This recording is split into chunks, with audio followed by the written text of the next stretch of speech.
బొత్స భాస్కర్, నువ్వు మంచిగా నువ్వు బ్రెయిన్ పెట్టి సీసీఐ సీడు డ్యామేజ్ అవుతుందని పుకార్లు పుట్టించి సీసీఐ ఆఫీసులో కూర్చొని మీ అన్న పోయి 6 లక్షల రూపాయల ట్రాన్స్పోర్ట్ పెట్టించినావు. చూడు ఎక్కడ మొదలవుతుంది నీ జీవితం, ఎన్ని తప్పుడు తడకలు చెప్తావు. తర్వాత నెక్స్ట్ నువ్వు బ్యాంకుల్లో కూర్చొని, నాది కాదు నీ నేచర్ అది, ఎవడు వీక్ ఉన్నాడు, ఎక్కడ పెట్టాలి, మేనేజర్ ఎట్లా పట్టాలి, ఏడెవరిని పట్టాలి పట్టుకుంటూ ఈ చరిత్ర మొత్తం ఉన్నది నా చేతిలో. నీ మిల్లులు ఎన్ని ఉన్నాయి తెలుసు, నీ రైస్ మిల్లులు ఎన్ని తెలుసు, నీ పెట్రోల్ బంకులు తెలుసు, నీ భూములు తెలుసు, నీ హాస్పిటల్ తెలుసు, నువ్వు చేసినవి తెలుసు, నువ్వు చేయబోయి కూడా చెప్తావు. నువ్వు తమాషాలు చెప్తున్నావు, నా మీద ఎట్లా పెడుతున్నావు నాకు తెలుసు, ఎక్కడెక్కడ మనుషులు పెడుతున్నావు తెలుసు. ఏమి చేయలేవు. నువ్వు 10 మిల్లులో 4 రోజులు మనుషులు పెట్టినావు తెలుసా.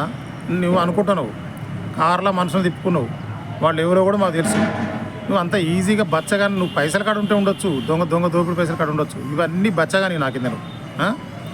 87, 88 మార్కెట్లో దిగిన నేను. అంతకుముందు రైతుకున్నా. ఇప్పటి వరకు ఇదే మార్కెట్లో నన్ను 80% మంచోళ్ళు అంటారు, 100% దేవుడు అయితే చచ్చిపోతాం. నేను అట్లా నా యాంగిల్స్ కొన్ని ఉంటే తప్పులు ఉంటాయి. నీలాగా 100కు 150% తప్పులు చేసేటోడు ఎవరు లేడు. Warangal market chamber of commerce అధ్యక్షులు బొమ్మినేని రవీంద్ర రెడ్డి గారు అన్నగారి దగ్గర, వీరారావు గారు కాటన్ సెక్షన్ వీరారావు అన్నగారి దగ్గర, ఇదే కటకం పెంట అన్న మిల్లు తీసుకుందామని 4 సార్లు వస్తే ఇద్దరు మన ఆకుల రాజన్న కలిస్తే అన్న లేదన్నా ఇట్లా ఆయన కొంత నేను ఫండ్ ఉన్నది నిజమే, మరి ఆయన గుంజుకోవచ్చు కదా నా దగ్గర, ఆయన దమ్ము లేదా, ఆయన కంటే దమ్ము ఉన్నదిగా. మానవత్వంతో అన్న నువ్వు చేసి సెడి చేసుకో, నాకు నువ్వు చెయ్యి. గజ్జలోళ్ళు ఉన్నారు, వాళ్ళ రుణం నా జీవితంలో తీర్చుకోలేదు. ఇవన్నీ చెప్పేటి కాదు. కొందరు వయసు ఉన్నారు, డబ్బుల రుణం తీర్చుకుంటా, నన్ను ఆపదలు ఆదుకుంటారు కాబట్టి డబ్బులు నా ప్రాణం మీద తీసుకుంటా, కానీ మళ్ళీ నీతి న్యాయబద్ధంగా సంపాదించాలి. అందుకే లేట్ అవుతుంది.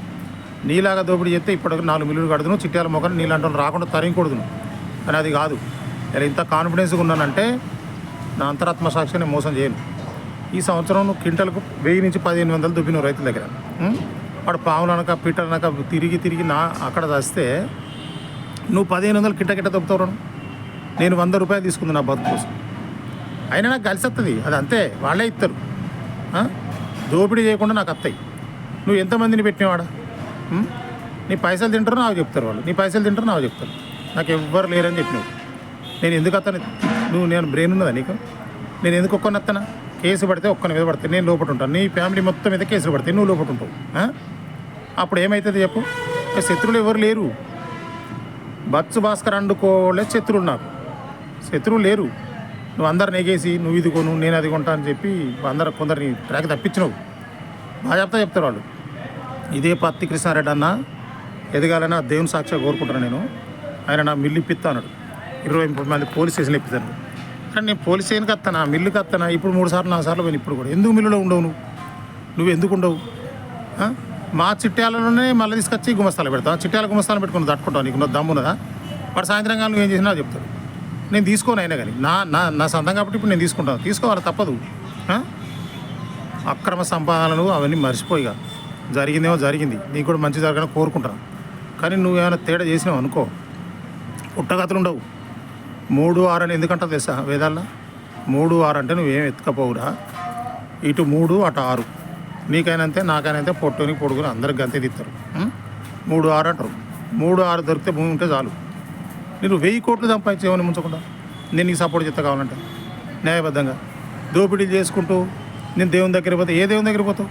పోసమ్మ అక్కడి నుంచి రావడం దాకా మొక్కుతాను నేను. ఇలా ఈ క్యాస్ట్కి ఇస్తే అనద్దు అన్నారంటే ఇక ఊపునేది. క్యాస్ట్ నీ క్యాస్ట్లో ఎంత మంచి వాళ్ళు ఉన్నారు. నీలాంటి లుచ్చగాళ్ళు క్యాస్ట్ పరుగుదిస్తారు. వీడియోలు బయటకు పోతే వాళ్ళు ఏమనుకుంటారు? జమ్మికోట్లు ఏమనుకుంటారు? చూసే రైతులు గీతులు అందరూ ఏమనుకుంటారు? అరే మేము నీకు నాకంటే తెలియకలోడు రైతులు ఉన్నారా బాబు? నీకంటే నాకంటే చాలా తెలియకలోళ్ళు ఉన్నారు, రైతులు ఉన్నారు. వాడు మాట్లాడుతున్నా మనం అదే ఆ దేవుడు అట్లా ఇస్తాడు వాళ్ళకి, మనకి ఇట్లా ఇచ్చాడు. ఇది కూడా న్యాయంగా బతికితే రైతులు ఎక్కువ ఉంటాము. నేను రైతుకి ఎక్కువ, వ్యాపారస్తు తక్కువ. ఇప్పుడు అంతే జీవితం కూడా గదే కోరుకుంటాను నేను, వేరే కోరుకుంటలేను. నాకేమద్దు ఇక. నువ్వు అంతా అల్లా టప్పగా చెప్తున్నావు నన్ను, నాకు ఎవరు లేరా? నువ్వు కేసు పడితే నువ్వేడుంటావు, నీ బ్రెయిన్ ఉంటే నువ్వేడుంటావు, నేనేడుంటాను. మా వాళ్ళందరూ బయట ఉంటారు, నేను లోపల ఉంటాను కదా. ఇది తెలియదా నీకు? ఈ లాజిక్ తెలియదా? గెట్ టుగెదరు జమ్మికుంటలో పెడతా. 5 సంవత్సరాలు జమ్మికుంటలో చేసిన నేను. నువ్వు నేను తెలియదు అంటావు. నేను తెలియదు 6 లక్షల రూపాయలు దింపినావు ఫస్టే. నేను తెలియదే నా ఫోటో చూడైతే నేను దేవుని బిడ్డ ఇది కనపడటానికి. నేను నీకంటే సామాన్యుని నేను కూడా. ఎన్ని మాటలు మాట్లాడుతున్నావు, ఎన్ని లుచ్చ మాటలు మాట్లాడుతున్నావు. స్టార్టింగ్ ఏమో ప్రసాద్ చాలా మంచోడు అన్నావు. తర్వాత నేను కోడిని కట్టినప్పుడే నీకు నీ చరిత్ర అర్థం కానీ మూతుంది రాదు. లుచ్చగాడు వాడు అట్ట చేసినా ఇట్ట చేసి ఏందిరా నువ్వు చేసింది వస్తావా మరి? ఇప్పుడు కూడా 2 ఎకరాల భూమి పండితే నేను పండిస్తాను. నువ్వు పండిస్తావా?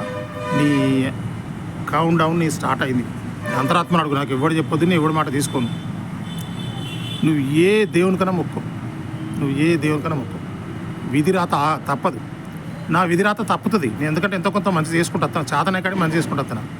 87-88 మార్కెట్లు ఉంటే 80% మంచోడు అనుకుంటున్నాను, 20% అనుకుంటలేము. 20% లంగన కావచ్చు. మంచోడు అయితే నేను అన్ని పెడతాను అనుకుంటున్నాను. ఇది అన్ని పెడతాను అనుకుంటున్నాను. పెద్ద పూలు వస్తా అంటే దండం పెడితే అది పోదు. అది గుర్తుపెట్టుకో. పెద్ద పూలు వచ్చేదంటే నువ్వు పెద్ద పూలు కాదు మరి అట్టైనా పోల్చుకునేవు. నువ్వు దేనితోటి పోల్చుకోరాదు. నువ్వు మర్యాదగా పత్తి కృష్ణారెడ్డి అన్నం తీసుకురా. చిన్నోడైనా అన్నట్టు ఆయన ఎదగాలి. మళ్ళీ డబల్ చెప్తున్నా, కోరుకుంటున్నా. ఆయన అనవసరంగా ఇరికిచ్చినాడు. ఆయన పరువు తీసుకున్నట్టు చెప్తాను. ఆయన సరే ఎవరికి ఉండేది వాళ్ళకు ఉంటుందిలే. ఆయన నీ దానికి ఎందుకు వస్తాడు అసలు? నువ్వు చెప్పే మాటలకు నువ్వు చేసే కథ ప్రసాద్ లంగా అనుకుంటున్నావా? నువ్వు ఎంతమంది తెలుసు? హాస్పిటల్ ఉన్నాయి, పెట్రోల్ బంకులు ఉన్నాయి, ఫైనాన్సులు ఉన్నాయి, జాగాలు ఉన్నాయి, 5-6 పత్తి మిల్లులు ఉన్నాయి. ఎట్లా బయటకు వచ్చి నువ్వు ఎట్లా బాగుపడ్డావు? పత్తిలో లాభాలు వస్తాయా? మిర్చిలో లాభాలు వస్తాయా? త్యాగదానులు ఉన్నారు వరంగల్లో. రాను జీవితాలు నాశనాలు అయినాయి. ఇలా ఎంత గజ్జలో నా జీవితం ఈ జీవితం కాదు, ఇంకో జీవితం ఎత్తిన గజ్జలో రుణం నేను తీర్చుకొని. పైసలే కానీ ఆపదలు ఆదుకునే వాళ్ళు కావాలి. నువ్వు ఏమనుకుంటావు? నీకు ఇంతమంది పేరు చెప్పినావు. ఇదే రవీందర్ అని అడగండి. ఎంత మంచి క్యారెక్టర్ ఉంటే ఇలా ఎదుగుతాడు. ఆయన ఎందుకు ఎదుగుతాడు? ఆయన పని ఆయన చేసుకుంటాడు. పోయి దింగ చిన్న మిల్లు ఆయన మిల్లు వేయాలంటే నా మిల్లుకు ఒక్క రోజులే వేయగలుగుతాడు. 1 గంటల పైసలు కట్టగలుగుతాడు. నీతి న్యాయంగా సంపాదించుకుని కూడా. నువ్వు ఏమనుకోని అంటాను? నువ్వు పెట్టాను కంటే గొప్పనివా? నువ్వు ఎవరికంటే గొప్పని? గదిలో కంటే గొప్పనివా? నువ్వు ఇంతమందికి చెప్పి నీకు మొత్తం ఫోన్లు చేయించి అన్నీ చెప్తే నేను వేసుకుంటా ఏం వేసుకుంటాను? పక్కన మిల్లు నడితే నీకు మంట, ఆకురాజు నడితే నీకు మంట. ఆ పిల్లవాడు న్యాయంగా వచ్చాడు. నువ్వు మిల్లు ఇస్తావు అనుకుంటే ఈయన పోయి వేసుకున్నా నడిచింది. ఇప్పుడు దాన్ని ఎవడు ఆపుతాడు? నువ్వు ఆ పక్కన మిల్లు వేద్దాం చూస్తున్నావు. నేను ఎలా చెప్తే నీ బార్డర్ దాటకు, నువ్వు చేసిన తప్పులకు. వాస్తు అంటున్నావు. వాస్తు అయితే మీదికి పోవాలి. ఎమ్మెల్యేనో, ఎంపీనో, సీఎంనో, పిఎంనో కావాలి. నువ్వు కిందికి వచ్చి వాస్తు ఎక్కడదిరా? నేను వాస్తు పెట్టి కట్టుకుంటుంది. అన్నీ మార్చుకుంటా, పైసలు పెడతా అక్రమ సంపాదన ఇంకా 100 పెట్టు. అది నీది. అన్నీ జాగ నాది, మిల్లు నాది, అన్నీ నాది, ఊరు నాది, అన్నీ నాది. నువ్వు కట్టగలి ఇంత చేయగలి. నీకు వస్తుందా? ఎందుకు చెప్తున్నావు అవన్నీ? 4 ఎకరాల ప్రకృతిని జడదెంగుతున్నావు. నీకు తెలుసాడా? ప్రకృతిని చెడదెంగుతున్నావు. నేను ఎందుకు వచ్చినా 2 ఎకరాలు 2 ఎకరాలు ఎందుకు వచ్చినా అనుకుంటున్నావు? చెట్టు పెడతావు ఉంచుకున్నా. నువ్వేం చెప్తావు?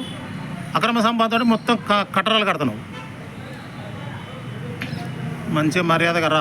చామరాపు కాన్సలో మాట్లాడుకుందాం. నువ్వు ఎవరిని పెడుతున్నావు, ఎట్లా మాట్లాడుతున్నావు నాకు ఇండైరెక్ట్ కాళ్ళు వచ్చేటి అన్నీ తెలుసు నాకు. నువ్వు కాశీ పో, ఇంకేడికన్నా పో, నీ పాపం పోదు. ఇలా డబల్ చెప్తాను. పిచ్చోళ్ళు లెక్క డబల్ చెప్తాను నేను. నాకు పోయినాయి కాబట్టి. ఇలా 1 గజం పోతేనే ఓడుకోడు. నీ అల్లులో సిక్కులేదా? నీ బిడ్డలు సిక్కులేదా? నీ భార్య సిక్కులేదా? నీ బిడ్డలంటే అల్లులో ఎవరిని సిక్కులేదా? అంత కొడుకు సిక్కులేదా? ఏమనుకుంటారా? పక్క అంటే ఎప్పటికీ నాటిని దోపిడీ చేస్తాను చూసుకుంటూ కూర్చుంటారు వాళ్ళు. కాలం ఎప్పటికొక్కలాగా ఉండదు. 100 కోట్లు ఉన్నాడు కూడా కుక్క సాగు తస్తాడు. అనవసరంగా నువ్వు పిచ్చిగా చేయకు. నీకు ఇప్పటికే మైండ్లో తిరుగుతుంది, తప్పని తిరుగుతుంది. ఒప్పుకో. నేను ఇప్పుడు పైసలు కట్టే పరిస్థితి లేదు. రూపాయి కూడా ఇయ్యా. ఎవరు చెప్పినా కూడా ఇయ్యా. నా వల్ల కాదు. 25 కోట్ల రూపాయలు డ్యామేజ్ చేసినావు నువ్వు. ఆటాన కాదు, చారణ కాదు. నా పిల్లలు వద్ద అమెరికాలకి ఒక 2 అమ్మాయి